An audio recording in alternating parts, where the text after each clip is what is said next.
سور زونه پر میډیا باندې د قصه روانه ده تقریبا میاشه وشوي سورزي وشوي دلته نه پښتونخوا نه د کچې ډاکوان یو ماشوم جنې غوا کړی ده او دا وی نه تاوان وړي دا یو واقع نه ده د روزه کې دا غي نمخ کې مسلسل واقعات زمونږ د خیبر پښتونخوا د سن سړی راشي هغه کار دي ډاکوان دي د دې ځینې ماشوم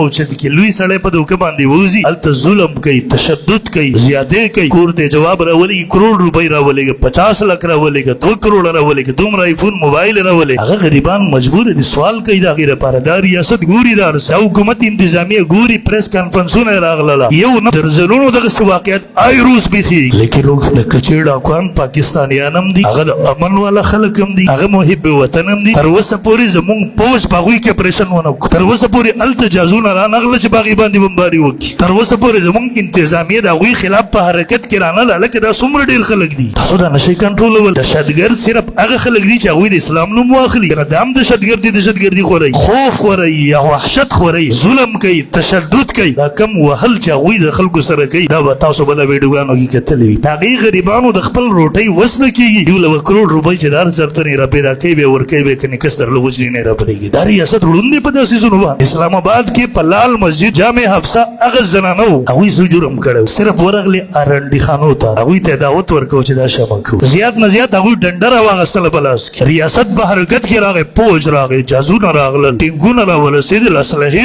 او دهشت خوره یره کوي دا چې دلته اپریشن کولی شو اسلام آباد په منځ کې ستا تیاري په حرکت کې راتلې ستا پوج په حرکت کې راتلو ستا پولیس په حرکت کې راتلو ستا ملیشه په حرکت کې راتلو دې ظلم جبر باندې ستا دغه پوج ستا دغه تیاري ستا دغه ټینګونه ولې په حرکت کې نه راځي دیو د اسلام نوم اخلي دا دهشتګرد ځو دغه د اسلام او د رسول الله نوم نه اخلي هغه آزاد دي هر څه چې کوي عجیبه خبره ده زمونږ ذهنونو کې نه راځي داسې تر اوسه پورې هغه زنانه دهشتګرد وي تا شهید یې کړلې تا اپریشن وکړو تا تارونه خاردار تا وکړله دا ولې نه کوې تا ته تکلیف څه دی دا ظلم ته نه ګوري یو عام شهري ګوري ته نه ګوري دا اوس یو جنۍ ماشومه غوا کړې ده تختولې میاشت غږېږي ریاست د هغې مخې ته له څو ډاکوانو مخې ته پوره ریاست بیا بسه دی هغه ریاست چې هغه د انډیا غونته کې طاقت ته په یوه نیمه ګنټه کې د هغوی ټول سیسټم جام کړو یو دغومره ایټمي طاقت ته شکست ورکړو هغه ریاست د یو څو ډاکوانو مخې ته بیا بسه دی حالات تاسو علما هم نه دي محفوظ عام خلک هم نه دي محفوظ تاجر هم نه دی محفوظ په دا ځمکه باندې کم بدعملي چې روانه ده کم حالت چې روان دی یقین وکړه پته نه لګېږي د دې وطن به څه کېږي د دې خاورې پلانکي ځای کې دومره پولیس پښتانه شهیدان پلانکي ځای کې دومره زنانه په کور باندې بمباري وشوله شهیدان پلانکي ځای کې دغومره پلانکي ځای نه کس اوچت کړو او عجیبه خبره ده پنجاب نه نه اوچتی راځئ د کیپیکې نه اوچتی دې ریاست د